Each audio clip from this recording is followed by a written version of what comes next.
Hi കീർത്തി. Hi. കോഴിക്കോടാണ്. അതെ. കോഴിക്കോടിനെ കുറിച്ച് സംസാരിക്കുന്നതിന് മുമ്പ് ഈ കേർലി ആയിട്ടുള്ള ഹെയറിനെ കുറിച്ച് പറഞ്ഞു തുടങ്ങാം. ഓ ഓക്കെ. ഇത് ശരിക്കും ഇങ്ങനെ ആക്കിയതല്ല, അല്ല, ഇങ്ങനെയാണ്. ആണ്.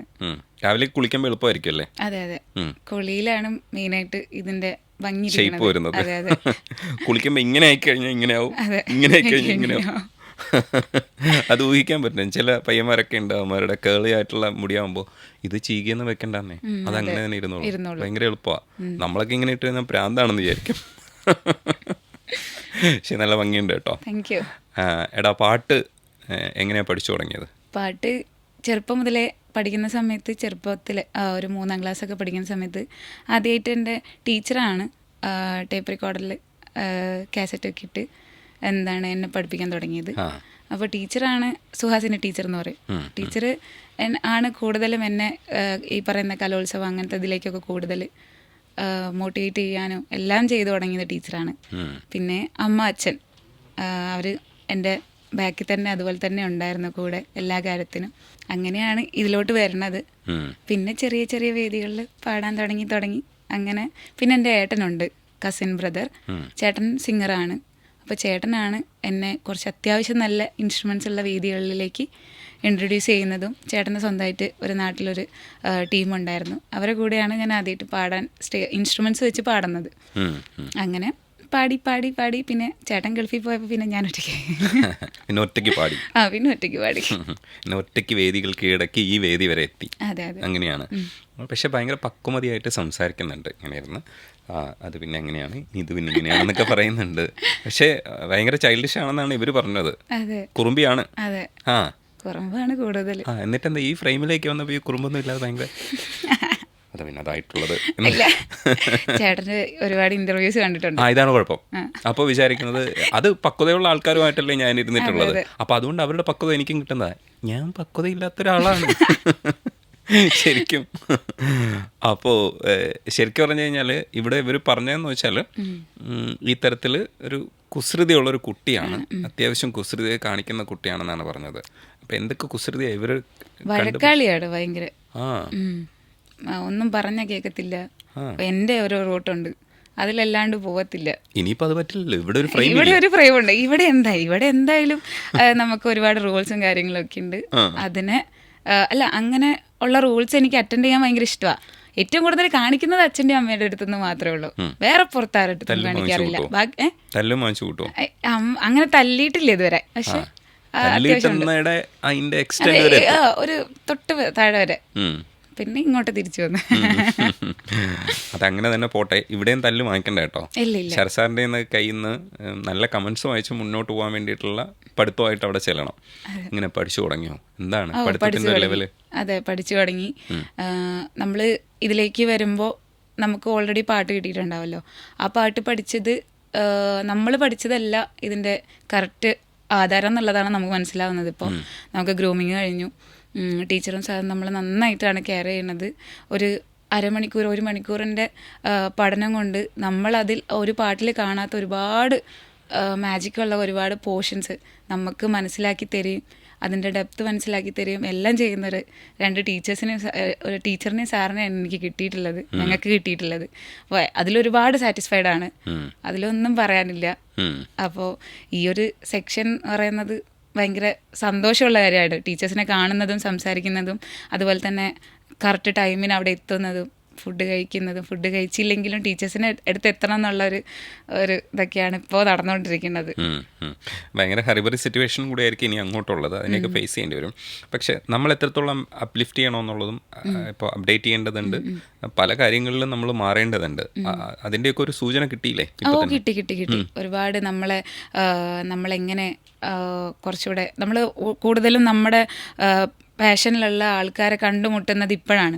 ഇതിലോട്ട് വരുമ്പോൾ നമ്മളെപ്പോലെ തന്നെ ഒരുപാട് ജില്ലകളിൽ നിന്ന് വന്ന ഒരുപാട് കുട്ടികൾ.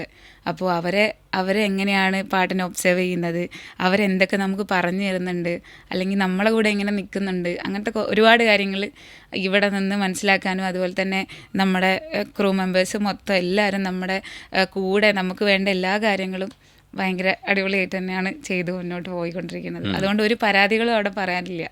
ഒരു സെൽഫ് ഇൻട്രോ പറയാൻ പറഞ്ഞാൽ എന്തായിരിക്കും പറയാ? ഞാൻ എന്ന് പറയുന്നത് സിംഗർ, സത്യം പറയച്ചാൽ മ്യൂസിക് ഇല്ലാണ്ട് കീർത്തിക്ക് വേറൊന്നും പറയാനില്ല. കീർത്തി എന്നെഴുതി കാണിച്ചാൽ അതിൽ അവിടെ മ്യൂസിക് എന്ന് പറയുന്നത് വട്ടമിട്ട് പറയാൻ പറ്റത്തുള്ളൂ. +1 +2 കഴിഞ്ഞത് ഹ്യൂമാനിറ്റീസിലാണ്. അപ്പോൾ നന്നായിട്ട് ഇപ്പം ഈ പറയുന്ന തരിയുടെ പരിപാടി ഉള്ളതുകൊണ്ട്, നന്നായിട്ട് സംസാരിക്കുന്നതുകൊണ്ടും പാചകടി ഉള്ളതുകൊണ്ടും, സാറ് എൻ്റെ പൊളിറ്റിക്സിൻ്റെ സാറുണ്ട്, ക്ലാസ് സാറ് വന്നിട്ട് എന്നോട് പറഞ്ഞു, കീർത്തി വക്കീലാവാൻ പോകണം, കീർത്തി നന്നായിട്ട് വാദിക്കും, കീർത്തിക്കൊരു ടോപ്പിക് കിട്ടിയാൽ നന്നായിട്ട് വാദിക്കാൻ പറ്റും, ചെയ്യുമെന്ന് പറഞ്ഞു. ഞാൻ പറഞ്ഞു, സാർ പറ്റില്ല, എനിക്ക് പാട്ട് പഠിക്കണം, പാട്ടിന് പോകണം, ഡിഗ്രി അതാണ് ചെയ്യാൻ വിചാരിച്ചിരിക്കുന്നത്. അപ്പോൾ അതാകുമ്പോൾ ഒരുപാട് ലോ പോയിൻറ്റ്സുകളാണ് പഠിക്കണ്ടേ, എനിക്ക് അത്ര മെമ്മറി ഇല്ല. പക്ഷേ പാട്ടാവുമ്പോൾ ഒരാൾ പെട്ടെന്ന് അത് പറഞ്ഞു തന്നാൽ ക്യാച്ച് ചെയ്യാൻ പറ്റും. അത് എൻ്റെ രീതിക്ക് എനിക്ക് അതിൻ്റെ അകത്ത് എന്തെങ്കിലും എൻ്റേതായ കോൺട്രിബ്യൂഷൻസ് കൊടുക്കുന്നത് ഭയങ്കര ഇഷ്ടമാണ്. അതുപോലെ തന്നെ പറഞ്ഞു തരുന്നത് അതുപോലെ കേട്ട് പഠിച്ചിട്ട് നമ്മളത് പാടിക്കൊടുക്കുമ്പോൾ അവരെടുത്തുനിന്ന് കിട്ടുന്ന പ്രതികരണം ഉണ്ടല്ലോ, അത് കേൾക്കുമ്പോഴാണ് ഏറ്റവും വലിയ സാറ്റിസ്ഫാക്ഷൻ എന്ന് പറയുന്നത്, കൈ കിട്ടുന്നത്. അതെ അതെ അതെ. അത് കീർത്തി പറയുന്ന സമയത്ത് എനിക്ക് റീഡ് ചെയ്യാൻ പറ്റുന്നുണ്ട്. ഞാനും ആ മൊമെൻറ്റിലൂടെ ഇങ്ങനെ പോവുകയാണ്. ഈ ചെറിയ സമയത്ത് സംസാരിക്കുമ്പോൾ തന്നെ കീർത്തിക്ക് ഭയങ്കരമായിട്ട് കമ്മ്യൂണിക്കേറ്റ് ചെയ്യാനുള്ള പവർ ഉണ്ട് കേട്ടോ. അടിപൊളി. ശരിക്കും ആ സാറെ ഒബ്സർവ് ചെയ്ത് കറക്റ്റാണ്. നിങ്ങൾ ശരിക്കും വാദിക്കാൻ പോയി കഴിഞ്ഞാൽ അവർ കേട്ടിരിക്കും, ആ കൊള്ളാലോ, ഇത് പറയുന്ന സ്റ്റൈലും ഒക്കെ ഞാൻ ശ്രദ്ധിക്കുന്നുണ്ടായിരുന്നു. നല്ല രസമായിട്ട് സംസാരിക്കുന്നുണ്ട് കേട്ടോ. അടിപൊളി. കോൺഫിഡൻസ് ഉണ്ടെന്നാണ് ഞാൻ മനസ്സിലാക്കുന്നത്. ഇത് വേദിയിൽ പോയിട്ട് പാട്ടാക്കി മാറ്റി എത്തുക എന്നുള്ളതാണ്. ഇവരും പറയുന്ന സമയത്ത് പറയുന്നുണ്ടായിരുന്നു, ഈ കുട്ടി പാട്ടാണെല്ലാം, വേറെന്താണ് ഡീറ്റെയിൽസ് എന്ന് ചോദിച്ചപ്പോൾ പറഞ്ഞു, അല്ല പാട്ടാണെല്ലാം, അതാണ് അവളെ കുറിച്ചുള്ള ഡീറ്റെയിൽസ് എന്ന് പറയില്ലേ. അതും കേൾക്കാൻ ഒരു ഹാപ്പിനെസ് ഇല്ലേ? ഉണ്ട്. അത് ഒന്ന് ചേട്ടനാണ്, ഞാൻ പറഞ്ഞില്ലേ, ചേട്ടൻ നന്നായിട്ട് എന്നെ പുഷ് ചെയ്തിട്ടുണ്ടായിരുന്നു ഈ ഫീൽഡിലോട്ട്. അതുപോലെ തന്നെ പണ്ട് മുതലേ ഞാൻ ഇതിൽ നിന്ന് ചെറിയ രീതിയിൽ വരുമാനം ഉണ്ടാക്കി തുടങ്ങിയിട്ടുണ്ടായിരുന്നു, പ്രോഗ്രാമുകൾക്ക് പോയിട്ടാണെങ്കിലും. അപ്പോൾ എന്നെക്കൊണ്ട് ചെയ്യാൻ വീട്ടുകാർക്ക് എന്ത് പറ്റുന്നു എന്നുള്ളതാണ് ഞാൻ ചിന്തിക്കാറ് എപ്പോഴും. എൻ്റെ ചെറിയ പ്രായത്തിൽ തന്നെ ഞാൻ പൈസ ഉണ്ടാക്കി വീട്ടുകാർക്ക് കൊടുക്കുമ്പോൾ എന്നെക്കൊണ്ട് ഇത് ചെയ്യാൻ പറ്റുന്നുണ്ടല്ലോ. അപ്പോൾ നമ്മൾ വിചാരിക്കില്ലേ, നമ്മളെക്കൊണ്ട് ചെയ്യാൻ പറ്റുന്നത് ഇതാണ്, നമ്മളത് റിയലൈസ് ചെയ്യുന്നൊരു മൊമെൻ്റ് ഉണ്ടാവുമല്ലോ. ആ മൊമെൻറ്റിൽ നമ്മൾ വിചാരിക്കും, എനിക്കിതാണ് പറഞ്ഞിട്ടുള്ളത്. ഇത് സോഫ്റ്റായി പറഞ്ഞിട്ടുണ്ടെങ്കിലും സത്യത്തിൽ കീർത്തിയാണ് വീട്ടിലെ കാര്യങ്ങൾ നോക്കുന്നത്.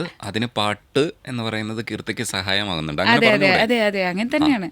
പക്ഷെ വീട്ടിൽ ഒരു ഭാഗത്ത് അച്ഛനും അമ്മയും നന്നായിട്ട് എന്നെ നോക്കണുണ്ട്. പക്ഷേ എന്നാൽ കഴിയുന്നത് ചെയ്തു കൊടുക്കണമെന്നുള്ള വലിയൊരു ആഗ്രഹത്തിൻ്റെ പുറത്താണ് ഏറ്റവും കൂടുതൽ പരിപാടികൾക്ക് പോകുന്നതും. പിന്നെ എനിക്കിപ്പോൾ 24 ഈ വർഷം. അപ്പോൾ ഈ 24 വയസ്സിൽ എൻ്റെ അമ്മയ്ക്ക് ചിലപ്പോൾ ഒന്നും ചെയ്യാൻ പറ്റിക്കൊള്ളണമെന്നില്ല. അമ്മയുടെ പ്രായത്തിൽ അമ്മ ഈ 24 വയസ്സിൽ ചിലപ്പോൾ എന്നെയും ചേച്ചീനെയും പ്രസവിച്ചിട്ടായിരിക്കും ഇരിക്കുന്നുണ്ടാവുക. അപ്പോൾ ആ ഒരു അമ്മ അന്ന് അനുഭവിച്ച ആ ഒരു സിറ്റുവേഷന് ഞാൻ ഇന്ന് അനുഭവിക്കുന്ന ഒരു സിറ്റുവേഷൻ, ഇപ്പോൾ കല്യാണം നോക്കുന്നുണ്ടോ, കല്യാണം കഴിക്കുന്നുണ്ടോ എന്നൊക്കെ ചോദിക്കുന്നുണ്ട്.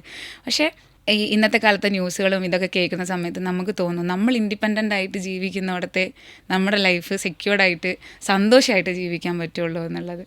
അതിൽ നിന്ന് അത് ആലോചിക്കുമ്പോൾ പാട്ടിൽ ഒരുപാട് അറിയപ്പെടുന്ന മ്യൂസിക് ഡയറക്ടേഴ്സിനെ കാണാൻ പറ്റുന്നതും, അതുപോലെ തന്നെ അവരെ കൂടെ വേദി പങ്കിടാൻ പറ്റുന്നതൊക്കെ എനിക്ക് ഇങ്ങനൊരു കഴിവുള്ളതുകൊണ്ട് കൂടിയാണെന്നുള്ളത് മനസ്സിലാക്കുമ്പോൾ അത് അല്ലെങ്കിൽ അവരുടെ അച്ഛൻ്റെയും അമ്മേൻ്റെയും മകളായിട്ട് ജനിക്കാൻ പറ്റിയത് തന്നെ വലിയ സന്തോഷമെന്ന് വിചാരിക്കണം. നീ പൊളിയാണ്, നീ വേറെ ലെവൽ. എനിക്ക് ഒരു ചോദ്യവും ഇല്ല, എല്ലാ ഉത്തരവും അതിനകത്തുണ്ട്. എല്ലാവർക്കും മനസ്സിലായി ആരാണ് കീർത്തി എന്നുള്ളത്. മോനെ പൊളിക്ക്. Thank you. നീ പാട്ടുകൂടെ ഇതേ ലെവലിൽ പോയാൽ ഉണ്ടല്ലോ, ഈ ഷോയുടെ മാസ്റ്റർ കീർത്തി തന്നെ ആയിരിക്കും. Thank you so much. Thank you.